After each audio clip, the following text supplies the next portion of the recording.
Bendiciones en Cristo, nuevamente esta es mi segunda parte, soy el pastor Winston Medina, la segunda parte de mi respuesta a nuestro hermano Víctor Manuel Banda, apologista, con el cual debatí el pasado 31 de agosto del 2018 sobre el tema de la salvación. Estoy tomando algunos videos donde él habla de la pérdida de la salvación en su canal de YouTube, Énfasis en la Verdad, para poder dar una respuesta a los argumentos que él presenta, que son muy débiles en su posición. Vamos a analizar, ya refuté la primera parte y ahora voy con la segunda parte. Vamos a ver lo que dice, vamos a escuchar. Escuchen bien lo siguiente. Atentos. Podemos ir por horas a través de la Biblia para demostrar que la salvación se puede perder. Pero voy a darles un argumento con bases bíblicas, con un ejemplo sencillo, para ver con toda claridad que sí se puede perder la salvación. Ok, vamos a ver el ejemplo. Sabemos que la salvación es un don. Ok. Y la palabra don significa regalo. 100% de acuerdo. Y eso es acorde con Romanos 5:17. Ok. Y con otras escrituras. En mi ejemplo, supongamos que tú me regalas un reloj. Ese reloj a ti te costó muy caro.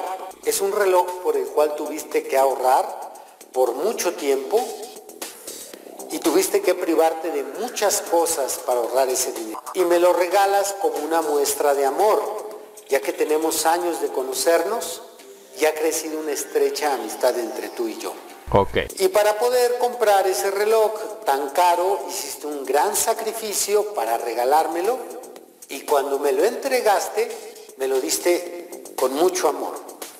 Listo. Por todo esto mencionado, ¿quiere decir que el reloj no se me puede perder? Supongamos que pierdo el reloj, pierdo mi regalo. Ok.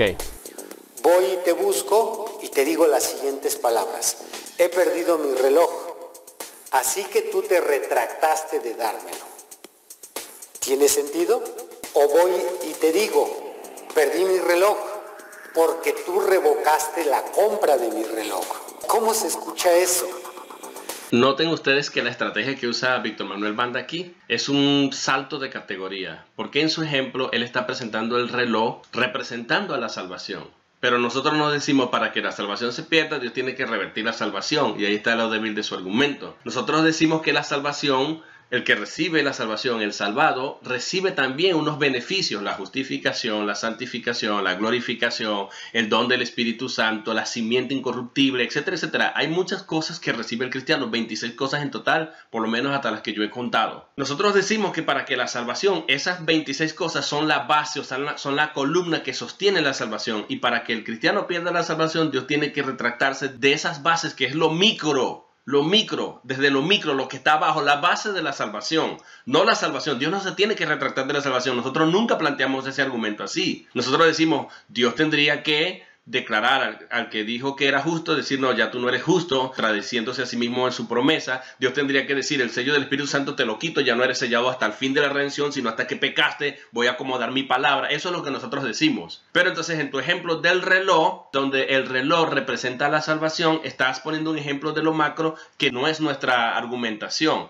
Por lo tanto, lo que tú estás haciendo aquí es caricaturizando nuestra verdadera creencia o nuestra verdadera argumentación sobre la seguridad de la salvación. Porque para que sea paralelo a nuestra argumentación, tu lógica, tienes que comenzar a poner un ejemplo que tenga que ver con la base. Tiene que ver con la base. No como tú lo estás presentando aquí, donde el reloj representa la salvación. Nosotros nos decimos, Dios tendría que retractarse de la salvación que nos ha dado. No, nosotros usamos los argumentos nuestros están basados sobre lo micro, sobre los beneficios de la salvación, justificación, santificación, glorificación, todo lo que recibimos como dones de Dios ligado a la salvación. De eso, Dios tendría que revertir cada una de esas cosas para que la salvación en términos macro se pierda. Así que el ejemplo que tú pones no es paralelo con el ejemplo de nuestra argumentación, y lo que estás haciendo es caricaturizando nuestra argumentación, lo cual no es lo que verdaderamente nosotros decimos y defendemos en nuestra doctrina de la seguridad de la salvación. Ahí hay un error en tu argumentación. Si usamos solo el sentido común, tú me preguntarías, ¿qué culpa tengo yo de que algo que me costó mucho y el cual hice un gran sacrificio por comprarte, tú lo hayas descuidado y lo extraviaste? Y Y eso es lo que le preguntamos a estos hermanos que dicen que la salvación no se puede perder, porque entonces Dios esto y Dios aquello. Pero ¿qué culpa tiene Dios de lo que el hombre haga mal con el regalo que Dios le ha dado? Acabas de acabar con la omnisciencia de Dios cuando tú dices, ¿qué culpa tiene Dios de lo que el hombre haga mal? ¿Y acaso no sabía Dios que el hombre iba a hacer algo malo? ¿Para qué va a desperdiciar su gracia? ¿Para qué me va a entregar una salvación si Dios, que viaja en la línea del tiempo por su omnisciencia, Él sabía cuáles son mis acciones de principio a fin, desde que comencé a existir hasta el final? Y aún así Dios me escogió. ¿Cómo me va a echar la culpa a mí de que yo hice algo malo cuando Él bien sabía que yo iba a hacer algo malo? Por eso es que yo digo, esta argumentación tuya es tan débil que lo que haces es acabar con la omnisciencia de Dios. Dios sabía que yo iba a hacer algo malo y aún así me dio la gracia, aún así me dio la salvación. ¿Falló Dios? ¿Se equivocó Dios? ¿O aprendió Dios del futuro? ¿Aprendió Dios de mi comportamiento y dijo, no, ahora la culpa es tuya, chico? ¿Y no sabía Él que yo iba a fallar? ¿Ves tú la debilidad de tu argumentación? Ese es el punto aquí. El punto que tú no entiendes cuando dices, ¿qué culpa tiene Dios de que el hombre haga mal esto o haga mal aquello? Dios no tiene culpa, pero Dios sabía que yo lo iba a hacer y aún así me entregó la salvación, aún así me llamó, aún así me entregó su gracia. ¿Para qué desperdiciar sus dones en alguien que Él ya sabe que va a fallar para después echarle la culpa? No tiene sentido. Ese es el punto aquí. Dios hace su parte en esta obra de amor al darme la salvación. Es Salvador. Mi parte que me toca es cuidar la salvación. Me convierto en Salvador también. No descuidarla. Veamos qué nos dice la Escritura en Hebreos 2. Porque antes de que vayas a Hebreos 2, déjame dar una respuesta a lo que tú has presentado aquí. Tiene varias fallas tu ejemplo y verdaderamente no funciona el ejemplo porque estás haciendo un cambio de categoría. El ejemplo que tú estás presentando es un ejemplo con cosas materiales y el ejemplo de la Biblia o la doctrina de la Biblia es algo espiritual. Por decirte un ejemplo, cuando Dios obsequia el regalo de la salvación, Dios la regala. ¿Ok? En eso estoy de acuerdo. Dios regala la salvación es un don, es un regalo gratuito de Dios. Si Dios hace eso, la persona que recibe ese regalo de la salvación, recibe la propiedad del regalo, que se llama salvado o salvo. Pero la persona que recibe un reloj regalado por un amigo, ese amigo, aunque regaló el reloj, la persona que recibe el reloj, porque recibe el reloj, él no recibe la propiedad del reloj, a él no se le puede llamar relojado. Entonces, ahí está la deficiencia de este argumento. La diferencia es que él está usando un ejemplo práctico de algo material y lo está comparando con algo que es espiritual. Por lo tanto, está haciendo un salto de categoría, lo cual no corresponde. Es verdad, Jesús usó parábolas para enseñar verdades espirituales y todo lo demás, pero aquí el punto es, cuando yo recibo el regalo de la salvación, paso a ser salvado. Un adjetivo descriptivo o un calificativo, lo cual significa que esa es una cualidad que no se pierde, porque yo no solamente tengo el regalo de la salvación, sino que soy salvado, tengo la propiedad del regalo. Soy salvado, y si soy salvado en voz pasiva significa que eso no se va a apartar o se va a desmoronar por algo que yo haga. Y tú has elevado la categoría de salvado, lo has elevado a la categoría de salvador, porque has caído en lo que se llama el sinergismo, es decir, Dios hizo su parte, me regaló la salvación y ahora me toca a mí cuidar la salvación. Y vas ahora a Hebreos a sacar de contexto un texto de Hebreos que lo vamos a ver ahora. Pero aquí está el problema es que el que recibe un reloj o cualquier cosa material no recibe la propiedad de esa cosa. Pero el que recibe la salvación, la propiedad de la salvación, el efecto de la salvación es que el que lo recibe también el calificativo, la propiedad del regalo que está recibiendo, y por eso se le llama salvo o salvado.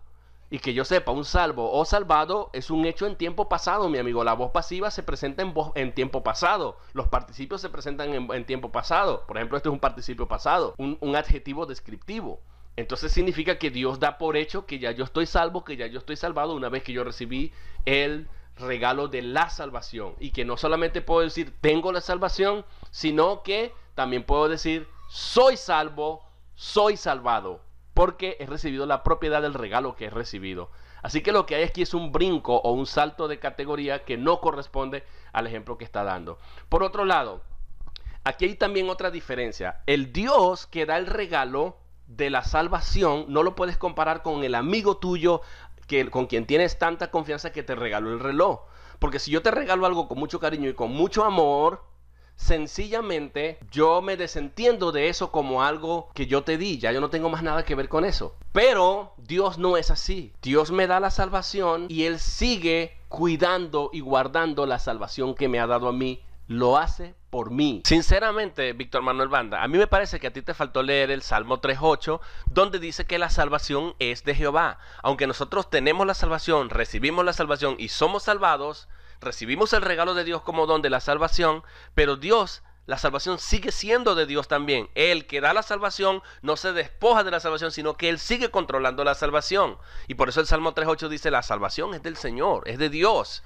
Y si vas a Primera de Pedro 1, del 3 en adelante, vas a encontrar, bendito sea el Dios y Padre de nuestro Señor Jesucristo, el cual nos hizo renacer para una esperanza viva, nos hizo nacer de nuevo para una esperanza viva, para recibir una herencia incorruptible reservada en los cielos para ustedes que son protegidos por el poder de Dios mediante la fe. ¿Quién protege a los cristianos, a los salvados? Dios los protege. ¿Cómo lo protege o con qué? Con su poder. El instrumento con que Dios protege la salvación es su poder. Dice que sois protegidos por el poder de Dios. ¿Para qué? Para salvación. Allá con una herencia en los cielos, reservada para vosotros, que va a ser revelada en el futuro. Es decir, que Pedro nos presenta la salvación no solamente como un asunto del pasado, cuando Dios nos hizo renacer, sino como un asunto del presente en la santificación, Dios guardándonos con su poder para asegurar que en el futuro la salvación que va a ser revelada, porque también es presentado como un asunto del futuro, nosotros la recibamos. Pero para eso Dios tiene que guardarnos a nosotros. ¿Con qué? Con su poder, que es el instrumento que Dios usa para guardar a los cristianos para salvación. Primera de Pedro 1.3. Ahí está todo. Así que te faltó leer esa escritura. Dios no se despoja del control de la salvación, como el caso del que sí te regala un reloj, que ya se desentiende del reloj. Dios no. Dios sigue teniendo el control de la salvación. Dios, de Él es la salvación, y eso es lo que significa Cristo, Salvador. Él seguirá, nunca dejará de ser Salvador. Él seguirá siendo Salvador desde el principio hasta el fin, y yo seguiré siendo salvado desde el principio al fin, sin que yo pueda saltar de Salvador a Salvador, como tú lo estás planteando. Por eso Jesús pudo decir que estamos en la mano del Hijo y la mano del Padre, y que nadie se lo va a arrebatar de su mano. Eso tiene que ver con la salvación. Y con la salvación tienen que ver 26 cosas que le ocurren al cristiano. Es justificado, es sellado por el Espíritu. O sea, recibimos muchas propiedades. No solamente recibimos la cualidad de salvos o salvados, sino que recibimos la justificación, recibimos el sello del Espíritu Santo, recibimos la nueva creación, recibimos la unción del Espíritu Santo, recibimos la simiente que permanece en nosotros, que es incorruptible, por el cual renacimos. Recibimos muchas cosas. O sea, que lo macro está blindado por lo micro, que son esos efectos o esos beneficios de la salvación. Así que cuando alguien recibe el reloj, recibir el reloj no tiene beneficios micros en esta escala de justificación, de unción, de santificación, de todas estas otras cosas, 26 cosas que le pasa a un cristiano en el momento de la conversión. Así que por eso no es correspondiente, no es paralelo el ejemplo que tú presentas con el tema de la salvación. Porque Dios, que da la salvación libremente, sin que yo haga algo, sin que yo la esté buscando, sin que yo la esté pidiendo, la Biblia dice que Él es poderoso para guardarla, para guardarnos a nosotros también, para cuidar esa salvación. Es Dios quien la cuida, no soy yo quien la cuida. Obviamente que Dios tiene mandamientos, Dios tiene prescripciones, Dios tiene órdenes, exhortaciones que yo tengo que seguir, pero no para guardar mi salvación o ganar mi salvación, sino como efecto de que verdaderamente soy salvado. Esa es la diferencia. Ahora vamos a ver lo que vas a decir de Hebreos capítulo 2. Veamos. ¿Cómo escaparemos nosotros si descuidamos una salvación tan grande? ¿Cómo escaparemos si descuidamos una salvación tan grande? Ok, voy a pararme aquí. Dos cosas se mencionan en este verso. Ok, antes de que pases a explicar las dos cosas. Cuando dice, ¿cómo escaparemos si descuidamos una salvación tan grande? Yo te pregunto a ti, Víctor Manuel Banda, y le pregunto a toda la audiencia que te sigue a ti y que también me sigue a mí en mi canal. Vamos a hacer una pregunta. ¿Quién alguna vez en la vida, en su transitar cristiano, no ha descuidado la salvación? Porque no está definido, por lo menos en ese versículo, cómo se descuida la salvación, aunque sí contextualmente? ¿Cómo es que se descuida la salvación? Porque si hablamos de descuidar la salvación, como ustedes lo plantean, el descuido de la salvación, ¿qué envuelve? ¿Qué envuelve el descuido de la salvación? ¿Un pecadillo? ¿Cuál es ese pecado que me quita la salvación? ¿Cuál es el descuido? Nosotros hemos descuidado eventualmente la salvación. Dejar de leer la Biblia, apartarme eventualmente de la iglesia, enojarme contra un hermano. ¿De qué manera pierdo mi salvación? De repente, si fornico, si caigo en adulterio. ¿Quién en la vida cristiana, en su transitar de la vida cristiana, alguna vez no ha descuidado la salvación? Si tu respuesta es que todos las hemos descuidado, es lo lógico que tengamos que afirmar, porque si dice que nunca nadie ha descuidado la salvación, también estaríamos mintiendo, porque todos descuidamos la salvación. Entonces, si todos descuidamos la salvación, ya no hay escapatoria para nosotros. Si es eso lo que quiere decir el autor. Porque el autor está diciendo, ¿cómo escaparemos si descuidamos una salvación tan grande? Es decir, que en el mismo momento en que yo descuido la salvación, en ese mismo momento ya no voy a escapar. Es decir, ya perdí mi salvación. ¿Te das cuenta lo absurdo de tu razonamiento? Si el texto significa que al descuidar mi salvación, ya yo no tengo escapatoria, entonces todos los cristianos que han descuidado su salvación, que son todos en el mundo, ya no tienen escapatoria. Ya la salvación la perdieron. ¿Cómo la recobrarían entonces? Esa es mi segunda pregunta entonces. ¿Cómo recobrarían esa salvación si ya la descuidaron? Ahí dice que no tienen escapatoria. ¿Cómo escaparemos si descuidamos una salvación tan grande? A menos, señor Víctor Manuel Banda, que ese texto no signifique que lo que tú quieres que diga, porque tú estás haciendo una eisegesis del texto, pero no has lidiado, no le has hecho justicia al texto a través de la exégesis, considerando el contexto y leyendo todo el discurso que se plantea desde el capítulo 1 hasta el capítulo 10 de la carta a los hebreos, o la mal llamada carta, porque sabemos que es un discurso, es una homilía, el género discursivo que se utiliza. Pero ahí está el punto. Voy a seguir escuchando porque voy a dar una respuesta más al respecto. Una, la salvación la tienes que cuidar, no descuidar. Pero ¿la descuidas o no la descuidas? La descuidas, ¿verdad? Y al momento de descuidarla, ya no hay escapatoria, porque eso es lo que dice el texto. ¿Cómo escaparemos si descuidamos una salvación tan grande? En el momento en que la descuidamos, ya estamos perdidos, si es como tú dices. ¿Y por qué tendríamos que cuidar algo que no se puede perder? Imagínate que tú y yo vamos por la calle caminando y yo llevo una bicicleta a mi lado. Entro a la tienda de abarrotes y te digo, cuida mi bicicleta. ¿Por qué te encargo mi bicicleta? Porque se puede perder o porque se la pueden llevar. El encargo de que la cuides tiene sentido. Pero si vamos por el campo caminando y vemos un gran cerro o una gran montaña, no te puedo decir, cuida el cerro o cuida la montaña porque se puede perder. Porque hemos de pedir que cuiden lo que no se pierde. No tiene sentido. Solo lo que es perdible se cuida. Y el autor de Hebreos nos dice, si descuidamos una salvación tan grande, ¿cómo escaparemos? Ok, volvemos a caer en lo mismo. Pones el ejemplo de alguien con una bicicleta, o tú que vienes con una bicicleta le pides a alguien que la cuide, y entonces si dices que la cuide es porque sencillamente se puede perder. Pero el que recibe la bicicleta no es un bicicletado, como el que recibe un reloj tampoco es un relojado, no recibe la propiedad, ni tampoco está blindado por 26 cosas que ocurren al momento en que recibe o guarda o cuida esta cosa o recibe aquello. Eso no tiene sentido, mi amigo. Pero aquí tú dices que el autor dice que hay que cuidar la salvación, pero no has definido a qué salvación se refiere el autor cuando dice que cómo escaparemos si descuidamos una salvación. Porque ya te lo dije, si descuidamos una salvación que todos en la vida del transitar cristiano la hemos descuidado. Si la hemos descuidado, el puro descuido y solamente y el único descuido de acuerdo a la literalización que estás haciendo del texto, la interpretación que estás haciendo directa, plana y llana del texto, ya automáticamente nos lleva a no escapar. No escaparemos. ¿Cómo escaparemos? No vamos a escapar. ¿Por qué? Porque descuidaste tu salvación. ¿Estás listo? Entonces los cristianos no tienen segura su salvación. Si fuera así. Pero aquí hay un problema. El problema es que tú no has considerado el contexto.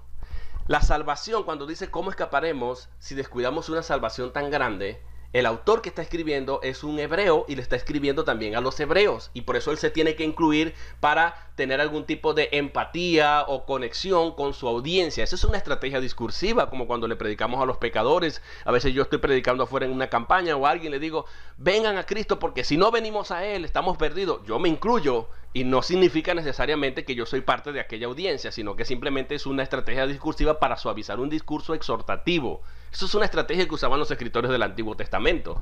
Esta no es la excepción. Por eso él se incluye y está él incluido en primera persona plural. Nosotros, descuidamos, nosotros, ¿ok? Pero ese no es el punto. El punto es que lo que está diciendo el autor desde el capítulo 1 es comparando a Cristo con los profetas del Antiguo Testamento que trajeron el mensaje, los ángeles, y está diciendo que Cristo es superior a los ángeles, superior a los profetas, superior especialmente a los ángeles, porque de los ángeles jamás Dios dijo que eran hijos de Dios, jamás dijo que ellos eran eternos, jamás dijo esto y aquello y lo otro. Dios dijo muchas cosas de Cristo que no dijo de los ángeles, y que está blindada esa información, esa información está contenida en los Salmos. Así que si ustedes no ven la grandeza y la superioridad de Cristo por encima de los ángeles, y él va a presentar en el capítulo 2, desde el versículo 1, tú puedes darte cuenta que después de mencionar que Cristo es superior a los ángeles, le dice, sin embargo, aun cuando los ángeles son inferiores, eso es lo que quiere decir el autor, aun cuando los ángeles son inferiores que Cristo, ¿sabes qué pasó? Siendo inferiores, cuando ellos dieron una orden, cuando ellos predicaron, cuando ellos deliberaron un mensaje, cuando ellos entregaron un mensaje, y muchos no le prestaron atención a los ángeles, aunque eran inferiores a Cristo, entonces el juicio de Dios fue inminente. Recibieron justa retribución por no atender el mensaje de los ángeles. Así que el autor lo que está contrastando aquí es a Cristo con los ángeles. Cristo, que es mayor a los ángeles, tiene también un mensaje que entregar. Los ángeles tuvieron un mensaje que entregar, y cuando se descuidó el mensaje de los ángeles, no se atendió el mensaje de los ángeles, se desobedeció el mensaje de los ángeles, ellos recibieron justa retribución, lo cual significa un juicio de Dios retributivo, sin que eso signifique pérdida de la salvación. Fueron juzgados por Dios. El juicio retributivo y vindicativo de Dios cayó sobre ellos. De la misma manera, el autor ahora va a poner el asunto más severo y lo va a llevar al extremo. Va a decir, si aquellos que escucharon el mensaje de los ángeles y no lo atendieron, recibieron justa retribución, fueron castigados, recibieron el juicio retributivo de Dios, ¿cómo escaparemos? Por eso es que viene aquí. ¿Cómo vamos a escapar nosotros si descuidamos a alguien que es superior a los ángeles, como lo dice el capítulo 1? ¿Cómo vamos a descuidar a alguien que es mayor a los profetas y a los antepasados, al último mensajero de Dios? ¿Cómo vamos a escapar si desatendemos el mensaje de Dios? Y por eso es que él dice que es necesario que con mayor diligencia atendamos a las cosas que hemos oído, esas cosas que han oído ellos, porque la audiencia era muy contemporánea a los apóstoles, y tal vez muchos de ellos conocieron a Cristo personalmente. Ellos habían oído de muy cerca, fue una de las cartas que se escribió en el primer siglo, muy temprano después de la muerte y resurrección de Cristo. Así que estos pudieron ser audiencias directas de Cristo y de los mismos apóstoles, y ese es el punto. Es que ustedes recuerdan que los que escucharon a los ángeles y no le obedecieron, bueno, los ángeles son menores que Cristo. Cristo es mayor, por eso la salvación es grande. Y lo que Cristo está presentándoles a ustedes, señores hebreos, es mayor que los ángeles. Y no crean que Dios no los va a juzgar. No crean que ustedes van a escapar si ustedes desatienden el mensaje, no la salvación. El mensaje de salvación, que es muy grande. Aquí se usa una figura que se llama sinécdoque. La sinécdoque es cuando se pone la parte por el todo o el todo por la parte. Un ejemplo, cuando yo digo, voy a beberme un vaso de agua, dame un vaso de agua. No existe tal cosa como un vaso de agua, pero uno dice vaso de agua para referirse al líquido que está en el recipiente, que está en el vaso. O cuando Cristo dice, bebed mi copa. La copa no se bebe el líquido o el vino que está en la copa, pero Cristo dijo, bebed mi copa. Ahí se pone la copa macro para referirse al contenido que está dentro de la copa. De la misma manera, aquí se usa la salvación para referirse al mensaje del mensajero Cristo, que es superior a los ángeles, que hace esa salvación muy grande. El mensaje de Cristo es superior al mensaje de los ángeles, y si ustedes no atienden al mensaje de Cristo, si nosotros, él se incluye para suavizar la exhortación, porque está llevando el mensaje al extremo, está llevando la consecuencia al extremo, que esa es otra estrategia discursiva que tenían los escritores judíos, hebreos. ¿Para qué? Para enfatizar verdades. Es para eso que se usa. Y por eso él dice, ¿cómo descuidamos? Se incluye el autor.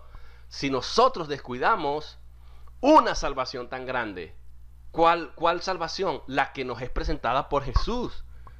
Vean ustedes, eso es lo que se está diciendo. Lean el capítulo 1 completo, comiencen luego en el capítulo 2 del 1 en adelante, y se dan cuenta que obviamente el contraste es Cristo y los ángeles. Los ángeles entregaron un mensaje, no se atendió el mensaje de los ángeles, recibieron castigo y juicio de Dios. Ahora, Cristo es el que está dando el mensaje, es el último mensajero, porque así comienza el capítulo 1. En estos postreros tiempos, Dios nos ha hablado por medio de su Hijo. Y es necesario entonces, capítulo 2:1, que atendamos con mayor diligencia que la atención que le pudieron tener ustedes a los ángeles, al mensajero, a alguien que es mayor que los ángeles, porque si estos Dios los pasó por castigo, por juicio, por no atender a los ángeles, ¿cuánto mayor castigo creen ustedes que van a recibir? ¿Cómo creen ustedes que van a escapar si ustedes escuchan el mensaje del Salvador, de aquel por el cual Dios nos está hablando, y no lo atienden? Usted está hablando de una audiencia que no quiere atender el mensaje, no está hablando de la salvación como tal. Por eso, la segunda parte del capítulo 2, versículo 3, que dice, la cual fue anunciada. ¿Qué es lo que se anuncia?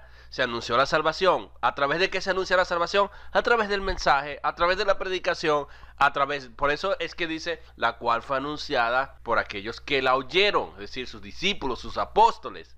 El tema aquí no es la salvación en sí, sino el mensaje que trae salvación, y que si no se atiende, si no se presta atención con diligencia, sabiendo que se trata de Jesús, que es superior a los ángeles, pues estoy quemado, estoy perdido. De eso es que se está hablando aquí. Ahí hay una sinécdoque. Revisa lo que es una sinécdoque y ve ejemplos prácticos también de la vida diaria de lo que es una sinécdoque. Era una estrategia que se utilizaba para enfatizar, llevando las cosas al extremo también. Porque nos falta estudiar un poquito hermenéutica, y ese es el problema que yo veo aquí. Una desconexión total del contexto para obligar que la Biblia diga lo que no dice, y eso se llama eisegesis. Eisegesis, con mis concepciones, mis preconcepciones, llego a la Biblia y la interpreto como yo quiero, a mi conveniencia, según cuadre con mi teología o con mi manera de ver la vida o la doctrina, en vez de que la Biblia dictamine y diga a la luz del contexto qué es lo que verdaderamente quiere decir. Y ese es el problema que está ocurriendo aquí. Así que cuando el autor dice que no descuidemos, no está diciendo que no descuiden la salvación, sino que le presten más diligencia, mucha más atención, mucho más cuidado al mensaje de aquel que es superior a los ángeles, porque los que desatendieron a los ángeles recibieron juicio de Dios, y quienes desatiendan al Hijo no van a escapar. Pero no está hablando del cristiano común y corriente que descuida su salvación, porque verdaderamente lo descuidamos. De hecho, la Biblia dice, 1 de Juan 1:8, repito, si decimos que no tenemos pecado, ¿qué va a pasar? Mentimos. La verdad de Dios no está en nosotros. Si confesamos nuestros pecados, Él es fiel y justo para perdonarnos. ¿Ok? Así que ahí está el punto. El punto es que nosotros sí descuidamos la salvación, pero si fuera como tú dices, el puro descuido ya nos llevara a perder la salvación, pero de eso no es lo que está hablando el autor.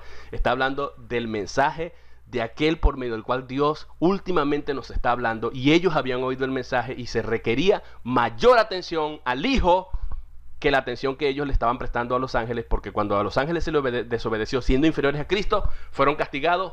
De la misma manera, si se le desobedece a Cristo, que es mayor a los ángeles, por supuesto que el juicio va a ser más severo. Ese es el punto aquí. Aquí el tema central no es la salvación. El tema central es el juicio severo de aquel que no atiende, se jacta de los ángeles. No, nosotros creemos en los ángeles. Mentira, ustedes no creen en ningunos ángeles. Y si creen en los ángeles, recuerden que aquellos le desobedecieron a los ángeles y fueron castigados. ¿Ustedes creen que ustedes van a escapar si no escuchan al Hijo? Está hablándole a judíos que se jactaban de los ángeles, pero no querían atender a Cristo. Y ahí está el problema. No la puedes descuidar, la tienes que cuidar, porque se puede perder. Como este ejemplo pudiéramos dar más y armonizarlos con la Escritura, así que después de este sencillo análisis está más fuera de contexto, un análisis fuera de contexto, pero ni siquiera te has parado a analizar lo mismo que tú has dicho. ¿Tú descuidaste alguna vez tu salvación, Víctor Manuel Banda? Los cristianos de mi audiencia y de tu audiencia y de todo el mundo que pueda ver este video, ¿alguna vez han descuidado su salvación? Entonces ya no vayan más a la iglesia, dejen de ser cristianos, ya la perdieron, porque el puro descuido, tú estás diciendo, el puro descuido hace perder la salvación, no te hace escapar. No puedes escapar después que descuidas la salvación. ¿Es eso lo que dice la Biblia? Eso no es lo que dice. Se trata del mensaje, se trata de Cristo entregando un mensaje que ellos estaban considerando no atenderlo, y se les pide: atiéndale a Cristo, al Hijo, con mayor diligencia, porque este es superior a los ángeles. Eso es lo que está diciendo. Él no está hablando ni está pidiendo que cuidemos ninguna salvación. El cristiano no tiene que preocuparse por su salvación y descuidar: ay, sí, tengo que cuidar mi salvación. En ninguna parte de la Biblia, yo quisiera que tú me mostraras un solo versículo que diga: cuida tu salvación, porque la puedes perder. Búscame un solo versículo que diga, cuida tu salvación directamente. Si Dios levantó al apóstol Pablo y levantó muchos apóstoles y hubo muchos hombres de Dios en el Nuevo Testamento, porque ellos ninguno dijo en ninguna parte, hey, cuida tu salvación como tú lo estás planteando. Eso solamente sale de tu boca por tu prejuicio, pero a la luz del contexto, como te lo he mostrado, no hay tal cosa directa que diga, cuida tu salvación.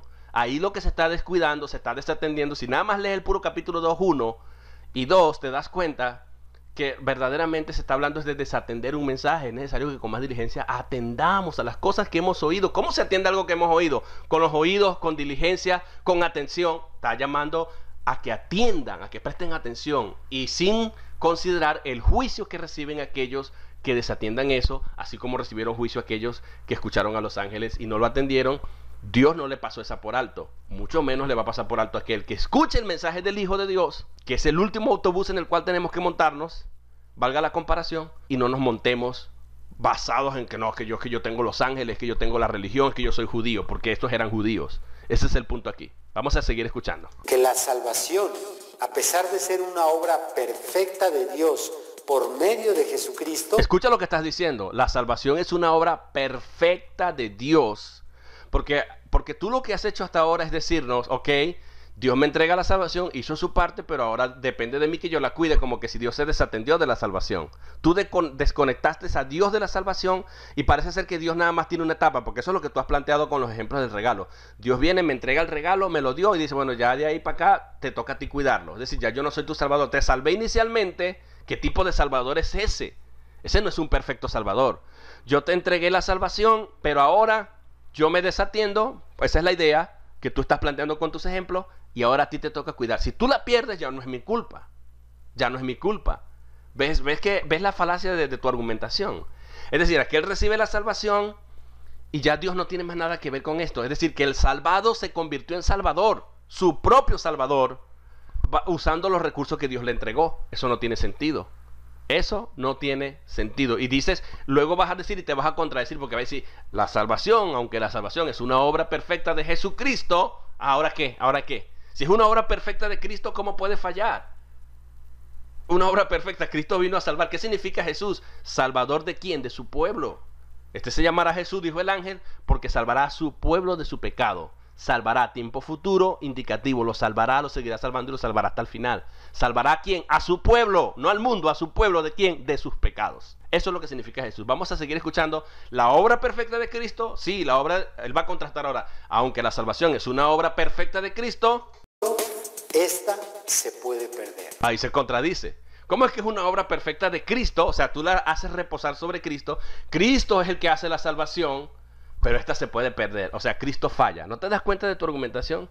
La obra es perfecta, pero Cristo va a fallar con su obra perfecta porque se puede perder. Si se pierde, entonces la obra de Cristo no es perfecta, es imperfecta. ¿Te das cuenta del razonamiento?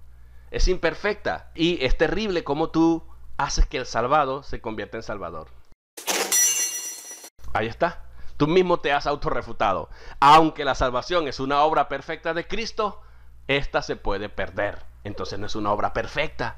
Para que sea perfecta no se puede perder. Acabas de destruir la omnipotencia de Cristo. Oh, es una obra perfecta. Ok, sí, yo entrego la obra perfecta, pero se puede perder. Entonces no es tan perfecta. Tú mismo te has refutado con esta presentación aquí y no has sido sincero con el análisis exegético. Yo te exijo, yo te pido que verdaderamente analices Hebreos 2:3 a la luz de su contexto y a la luz de toda la carta y me digas dónde dice que la salvación se pierde allí. En ninguna parte. En ninguna parte de toda la Biblia dice que la salvación se puede perder, ni dice que tienes que cuidar la salvación.